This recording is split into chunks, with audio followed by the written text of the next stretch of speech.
Thank you all for joining us today. We are all about community at First Service Residential.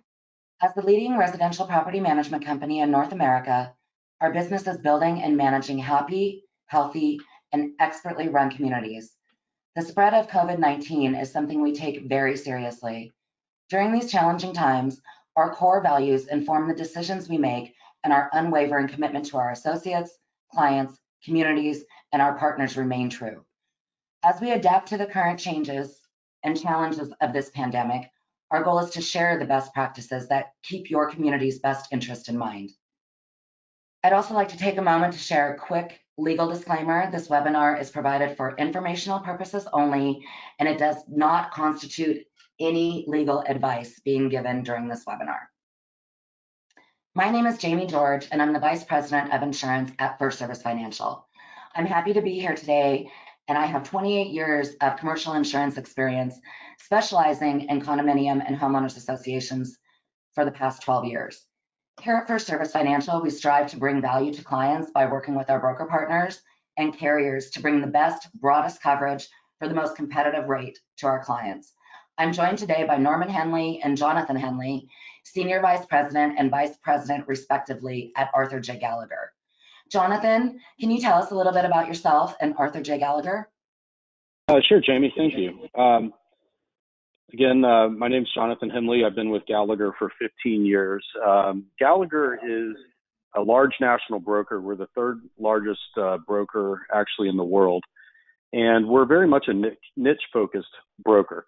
We have a number of specialized practice groups, one of which being real estate and hospitality. It's actually one of our largest practice areas. And Norman and I are both members of that practice group focusing on habitational real estate, and specifically, as well as which most of which is high-rise condominiums. So we're happy to join you today and try to shed some light on some of the issues related to insurance and risk management regarding COVID-19 and coronavirus. Wonderful. Thank you so much for being here with us today. And before I go into the agenda, again, I'd just like to repeat that this webinar is for informational purposes only and does not constitute any legal advice.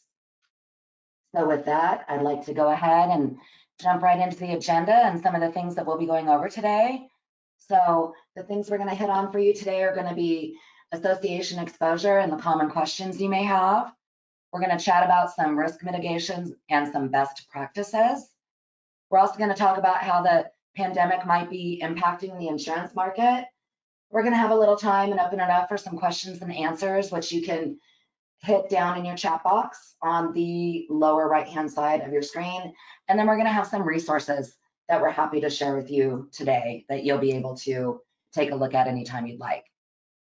So with that said, we will go ahead and jump right into association exposure and common questions. So Norman, thanks again for joining us today. And let's talk about our buildings and let's talk about our surfaces. And can you tell me, does a contaminated surface, does that constitute property damage? And then I'd like to take it even a step further and ask you, is the carrier going to pay to replace those contaminated surfaces? Well, thank you, Jamie. Good morning, everyone. You know, as far as property damage is concerned, the insurance companies are going to say that no, that the viruses do not cause property damage. They will contend that the property damage requires some type of repair, replacement, or some type of rebuilding. But you know, the plaintiff's attorneys say virus is like a bacteria, that it does have a material existence and physically can damage tangible property. But of course, we'll talk more about it today, but the next hurdle is the virus, microorganism, or communicable disease exclusions. And so, as it relates to sanitizing, they're probably not, unless there's a sublimit on the policy. You know, fortunately, our main go-to market, AFM, currently does provide a $100,000 sublimit for communicable disease. Unfortunately, it is subject to a $10,000 deductible.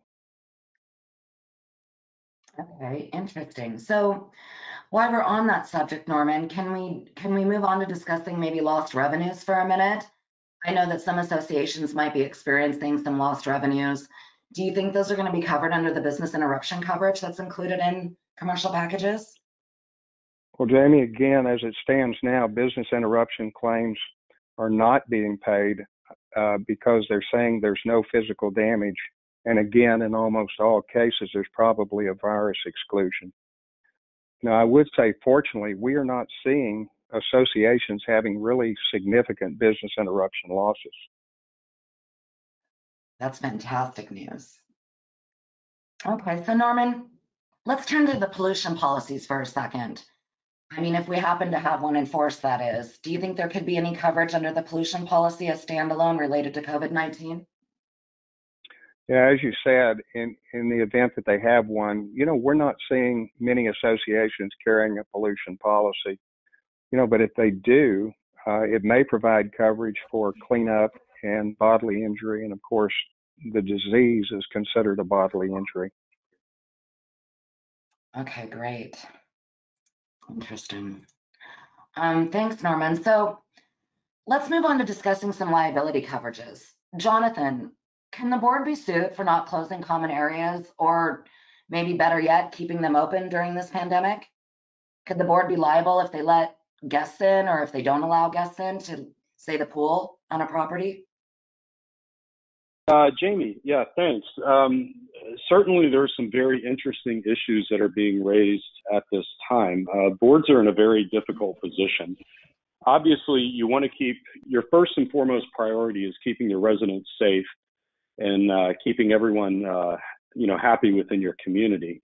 And it's definitely a fine line between how quickly, especially right now, as we've kind of moved from a shutdown phase in those parts of the country to a gradual reopening. And there's a lot of issues about whether or not, we're going to create liability by either keeping things closed or, on the other hand, opening too quickly and having someone get sick. Our advice really is to err more conservatively. Of course, the worst thing that can happen is somebody could get sick and frankly die of coronavirus, and you certainly don't want that to happen, just either from a moral or a liability standpoint. So we encourage people to be conservative, but at the same time, you do have residents that are partial owners of the common areas, and they have some rights too to be able to basically continue to go about their lives and use some of the building amenities.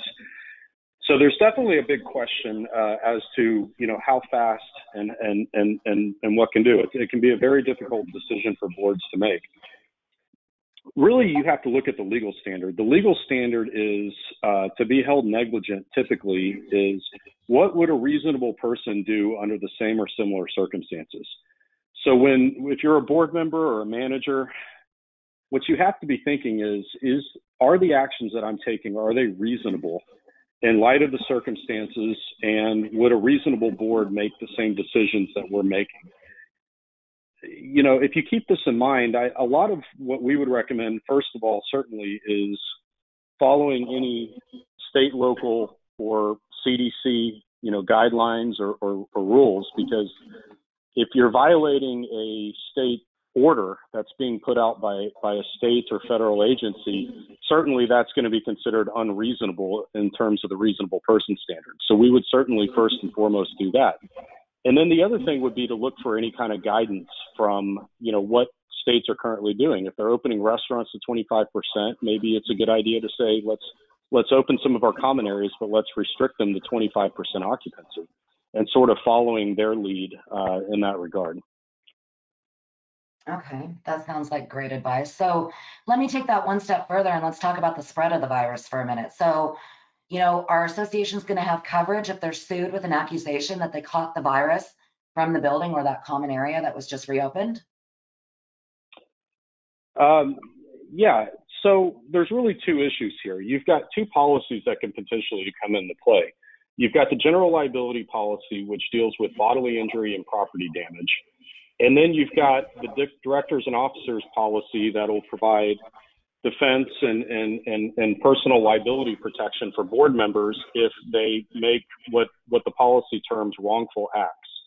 Now, from our experience, almost all general liability policies, we believe, will cover potential situations where somebody gets sick from coronavirus due to an alleged negligence.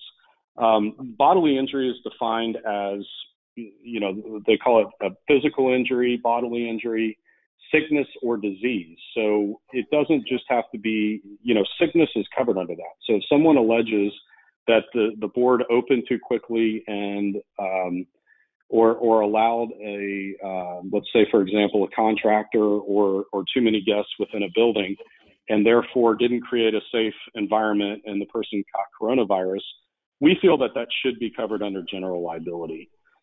On the other hand, there could be allegations made, not that somebody was sick, but that, and we've actually seen this in a number of our properties, where residents allege that their rights to either have guests in their unit or to use common areas that they are paying for and that they partially own, that those rights are being taken away from them wrongfully by board members. And that would typically fall under a directors and officers liability claim. And unfortunately, we're seeing a little bit of a mixed bag from different directors and officers carriers, where some have virus exclusions and others do not.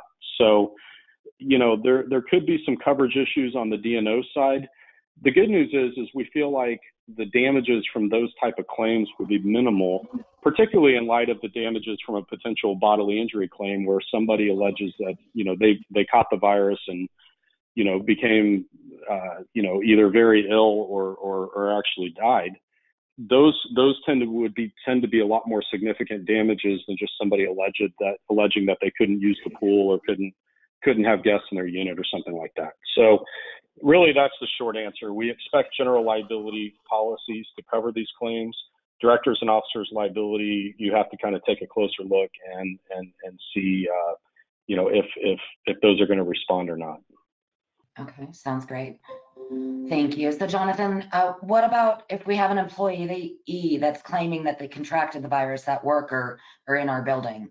Do you think there's going to be coverage on that side of it under the workers' compensation? That's a very interesting issue right now. In order for a claim to be compensable under workers' compensation, it has to be considered an occupational disease.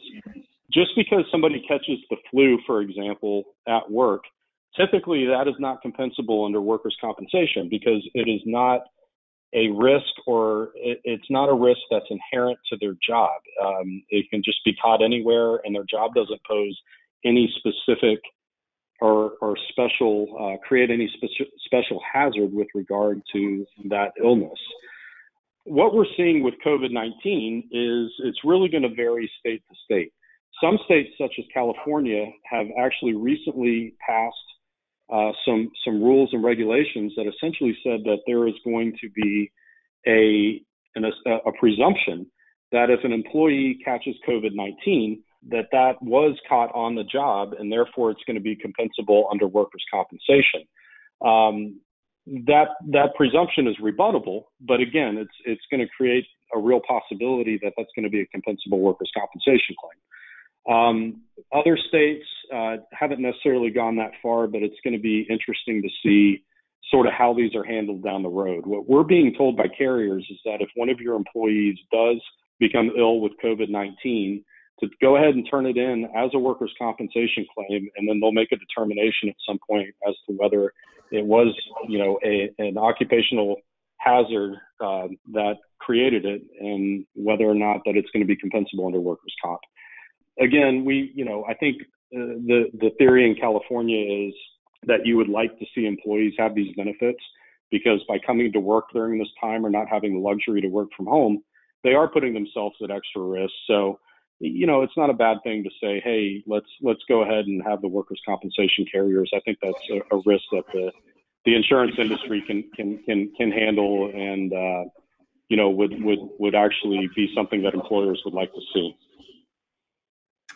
Great. Yeah, I agree with you. Okay, so now let's move on and let's chat a little bit about best practices and what we might be able to do to mitigate some of our risk. So, Jonathan, what should our board members be considering as they make their day-to-day decisions during this unprecedented time that we're in?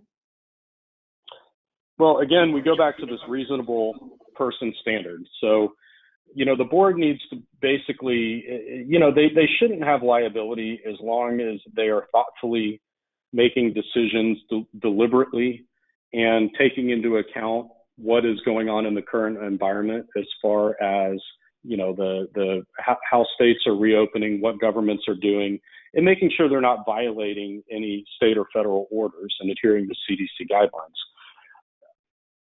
Again, some of the things that need to be considered, you want to look at obviously restricting access, and I'm sure this has already been done for the most part, and we're sort of in a reopening stage now. So how much of this should be reversed? But just things like limiting contractors in the building to only those that are providing essential services within the building, limiting guests to units, restricting common areas, cleaning schedules and how often things are being cleaned and sanitized and increasing those.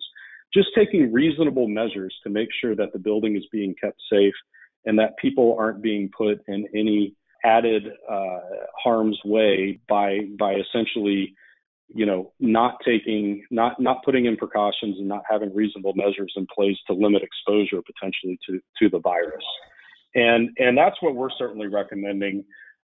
There's been a number of specific areas that have caused concern. Gyms are a big one. I think for the most part, most buildings have decided to close their gyms and then potentially start gradually reopening those. So again, going back to, can we reopen our gym? Let's do it at 25%, regular cleanings, those kind of things. Those are a big ones. Pools are obviously an issue. Interestingly, I watched a webinar recently on pools and the whole, apparently the CDC has actually issued an opinion or some guidance that says that in a properly maintained pool, coronavirus cannot be transmitted. That's certainly something that you could rely on in terms of making your decisions, but that shouldn't be really the only basis for that decision. Obviously, people, if they're out on the pool deck and using the pools, there may not be social distancing going on, those kind of things. So these are just all the things that the boards really should and hopefully have been considering during this period. But again, we're almost into a new phase now of, okay, well, how far do we go in terms of starting to reopen and starting to get our buildings back to normal? And again, just, taking your cues from federal and state guidelines as well as the CDC and just, following as best they can. Okay, great. I was going to say my next question to you was going to be, what should the board be thinking about as the state and local restrictions lifted? But I think you answered that for us. So let's go ahead and move on to claims, if you don't mind, and talk a little bit about what some of these potential claims that we might have out there that it sounds like we may or may not have some coverage for. Norman, what is the best course of action for associations to take if they think they might have one of these potential claims? Well, Jamie, if you take your outline here, as far as the timeline of events, obviously it's very important to document the date and time of any actual or even, serious suspected events. It's good to document. But then we talk about documentation of the board decisions, and that's exactly what Jonathan was saying, is that we're looking to document meetings, any other correspondence or conversations that the board members are having with management or with the residents. And then, the documentation of, where you're following the guidelines or any other things that, as Jonathan says, is showing or that there's reasonable and prudent decisions being made. As far as cleaning procedures are concerned, we sent out recently, I guess it's been maybe a month ago now, it seems recently, that 2 white papers on sanitizing. These were white papers put together by Gallagher's Industrial Hygiene Division. And one of the things that we're doing, of course, is overall recommending that the associations use experienced contractors. Many of the janitorial companies and even temp staffing companies are trying to pick up additional work. So they're trying to, move into this type of, cleaning.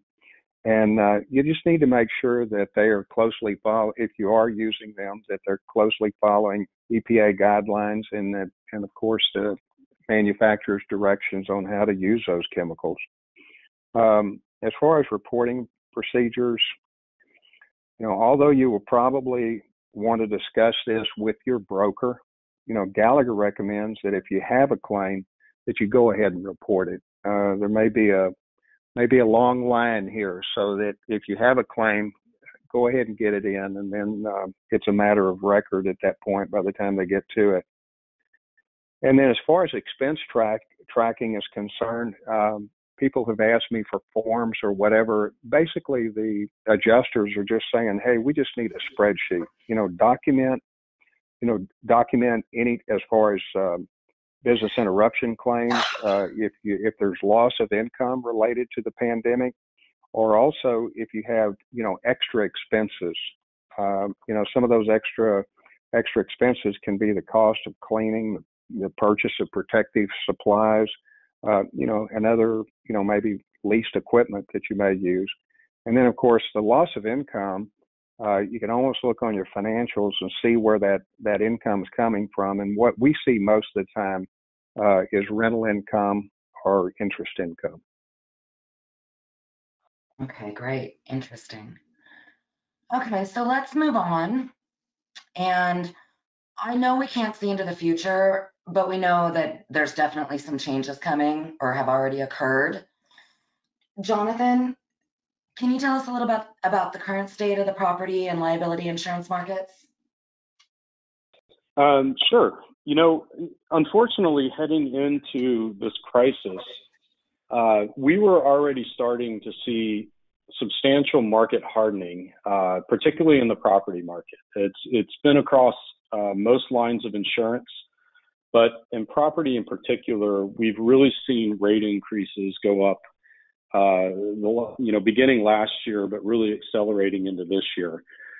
We've been in an extended soft market where we had a lot of competition, probably over the last 5 years. We've had a lot of competition enter the property marketplace.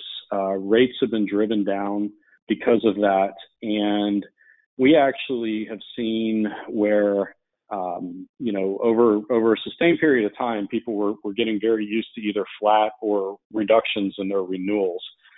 Unfortunately, beginning about 3 years ago with hurricanes Harvey, Irma, and Maria, the property market started taking some very substantial losses, including wildfires, hail, and again, the named storms, the hurricanes.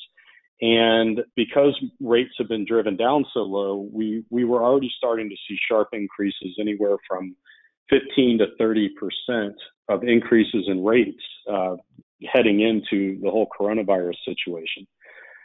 Unfortunately, now I think coronavirus is just going to exacerbate some of the tough market conditions we were already seeing. And the reason for that is because, number one, the carriers have taken big investment income losses.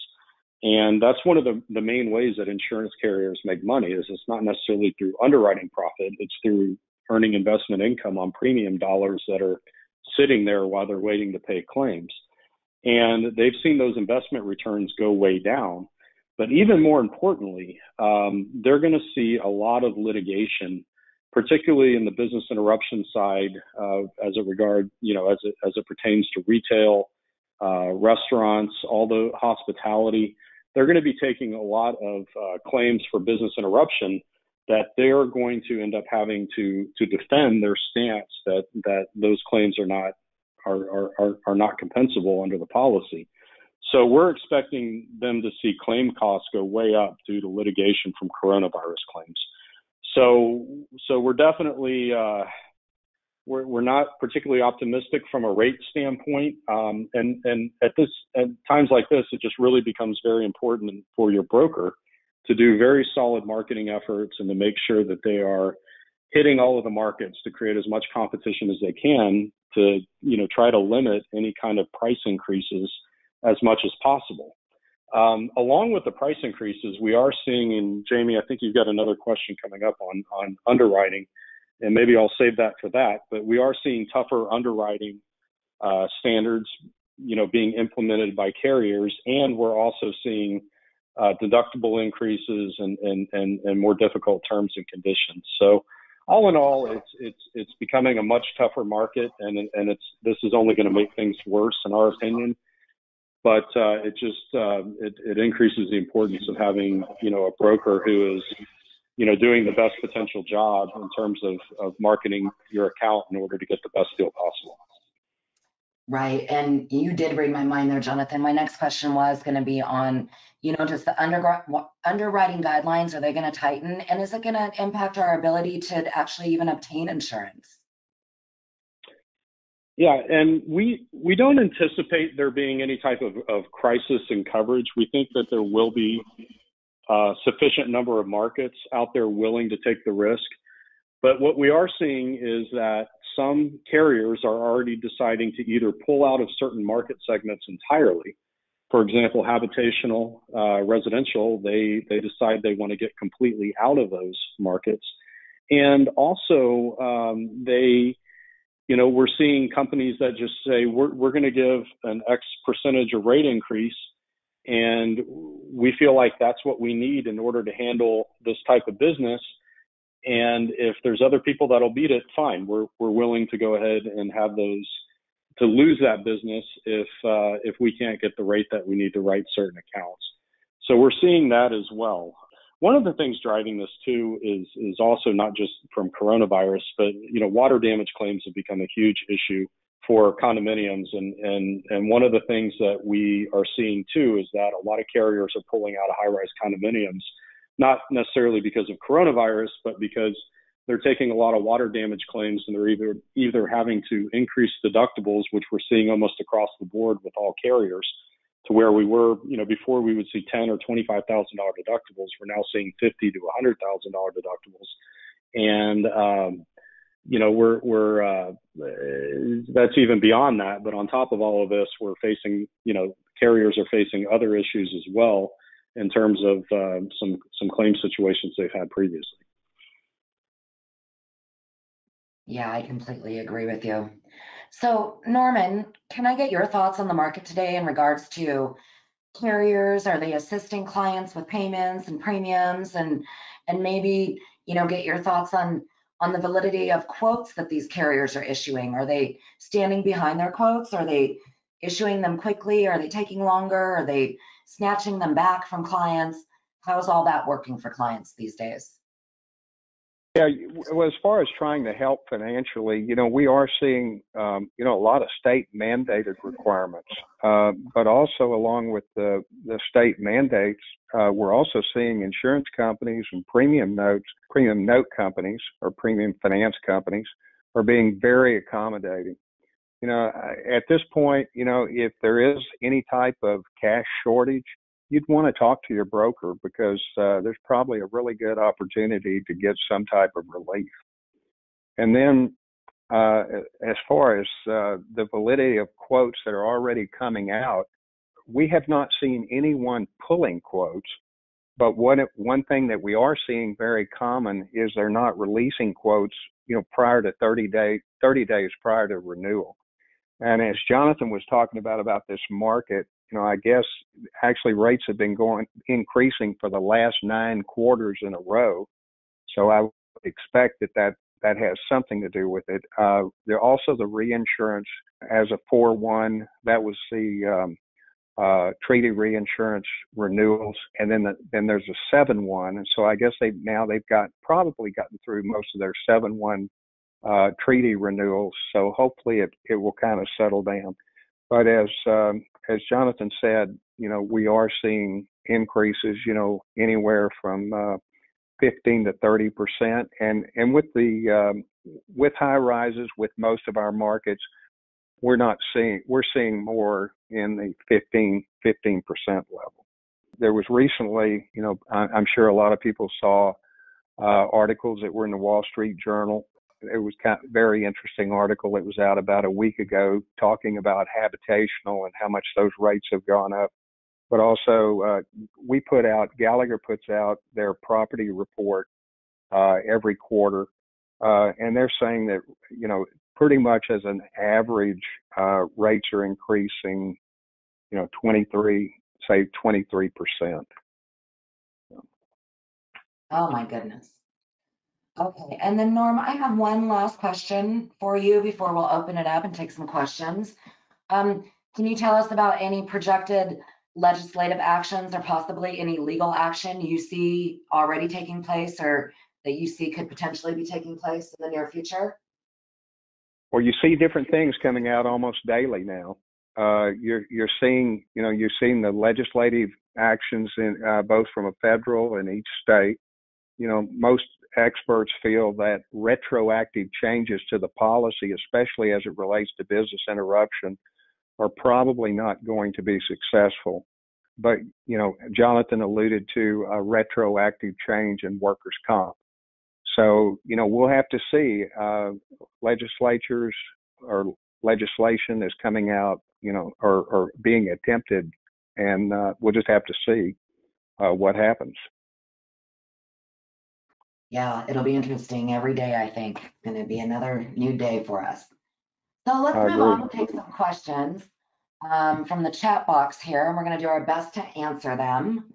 So I already have them coming in. So my first one is, as a manager, am I covered under the general liability and D&O coverage? Jonathan, you want to take that one? Yeah, sure. So under the definition of who is an insured on both D&O policies and general liability policies, a manager is going to come under that definition. So it'll enumerate, it'll say the insured entity is an insured, as well as any directors, officers, employees, and then specifically even your property manager is both on D&O policies, at least the ones we write, are going to be covered under the D&O policy as well as the general liability. So yes, we always make sure that the manager is included as an insured under those policies. That's wonderful. Great. Okay. And so our next question, one of the residents has threatened to sue me and the association because we are not opening the fitness center. Should this be reported to the insurance company?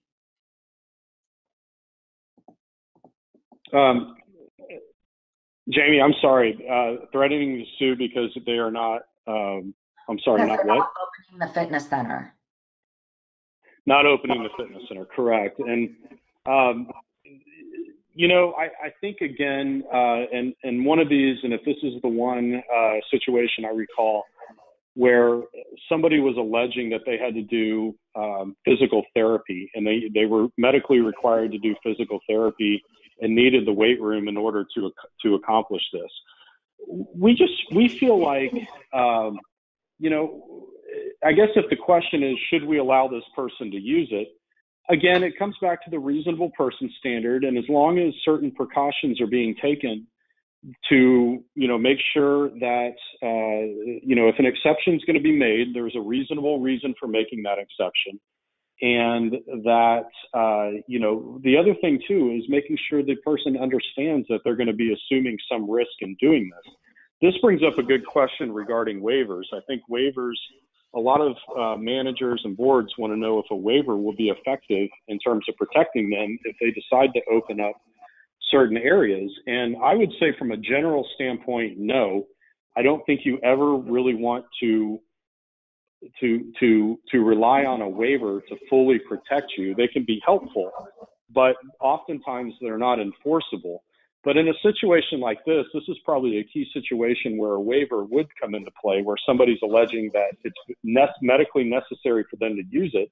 And you can say, okay, we're going to make an exception for this reason, but we want you to sign a waiver essentially stating that you understand that there's a risk and that we are advising not for you not to use the weight room, but if you insist on using it, you're agreeing to give up, any claims you may have against us in terms of properly, alleging that we didn't properly clean or sanitize the weight room. So I think that's a good example. And again, it all comes back to what is reasonable.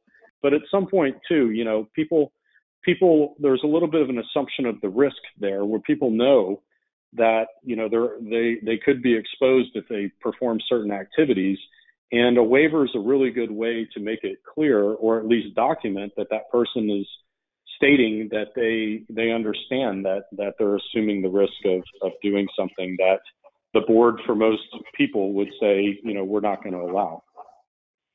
Okay, so I just want to make sure we get this question answered, though. So if they have threatened to sue the board member and the association, should they be reporting that to the insurance company if they have that threat of being sued?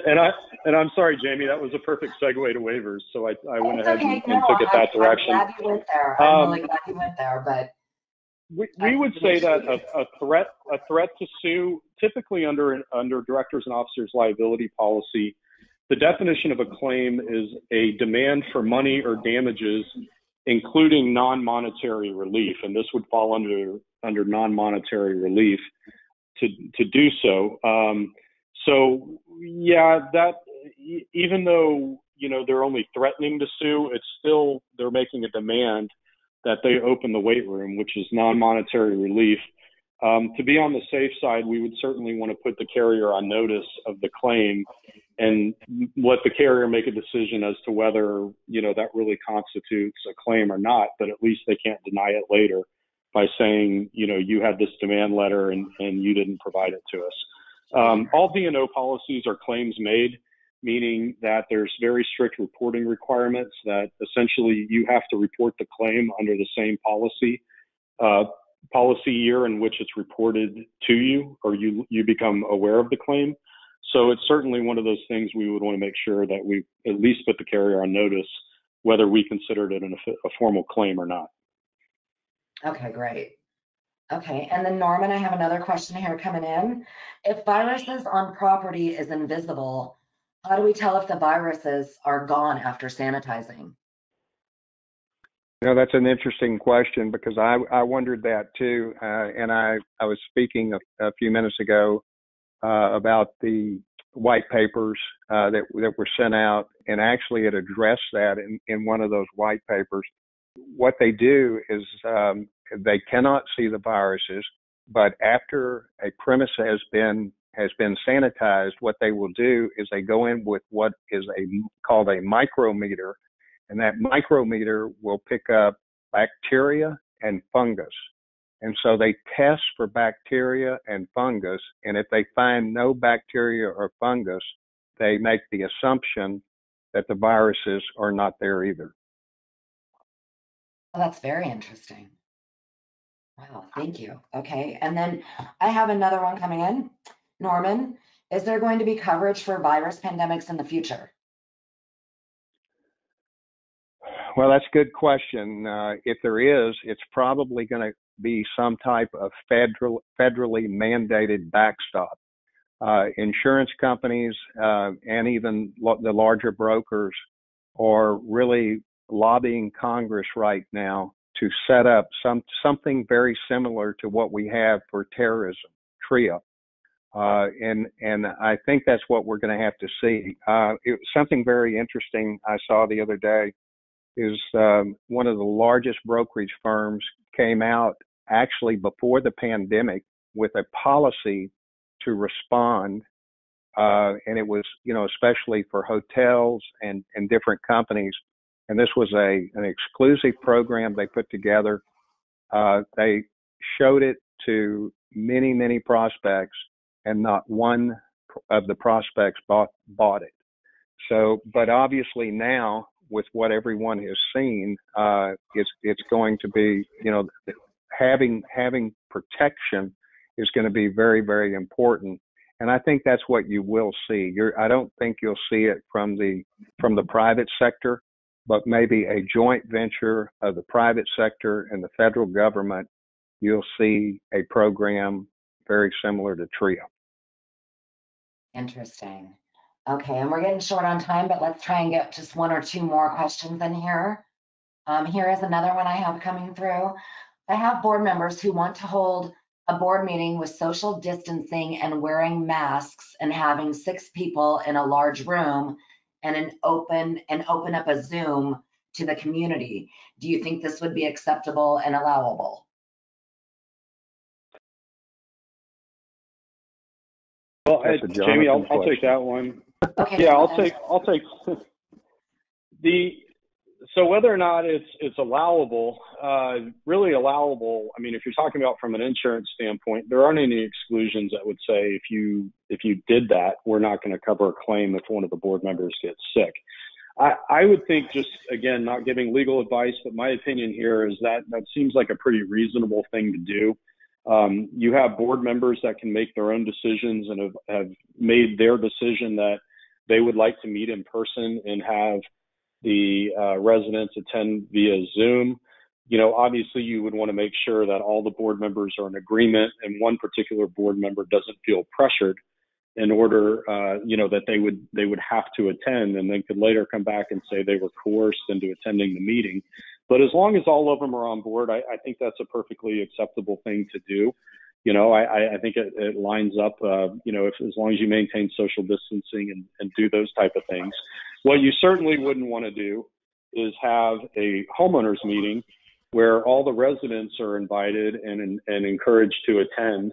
And they could allege that, they either, they felt like they had to attend and were coerced in doing so, or felt like, business was discussed that they were not able to participate in. And as a result, they felt that their right to attend the meeting was violated because they didn't feel comfortable in doing so. That could certainly create a claim. But I think as long as the board members are all okay with it, I think that's perfectly acceptable to do that. Obviously we encourage people to use video conferencing and Zoom as much as possible just to be on the safe side. But, certainly adults can make their own decisions, and you just want to make sure, again, not one of the board members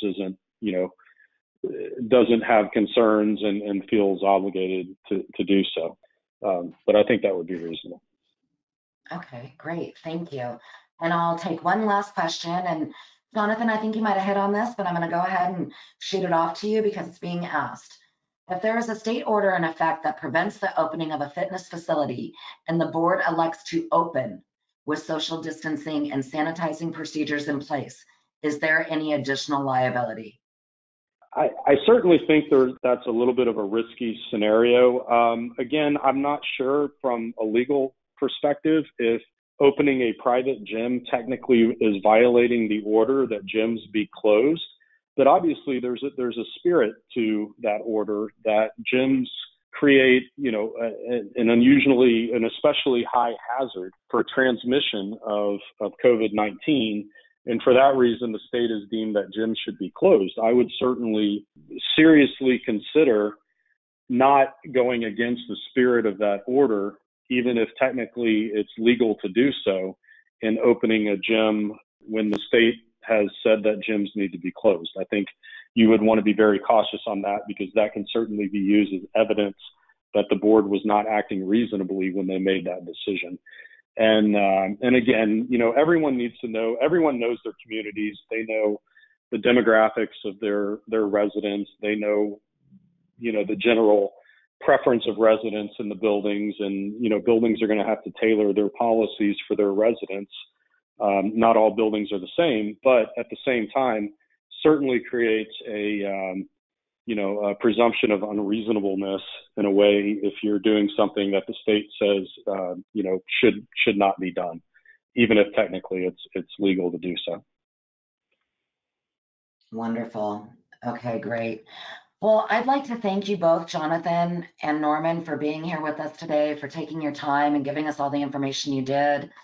And all the board members and all the managers, I'd like to thank you, and I'd like to encourage you to use these resources that are up on the screen for you. There are a vast number of things that would be, I think, of tremendous use to you and your boards, to managers and boards. And again, I thank everyone for joining us today. Thank you, Jamie. We appreciate it. Thank you.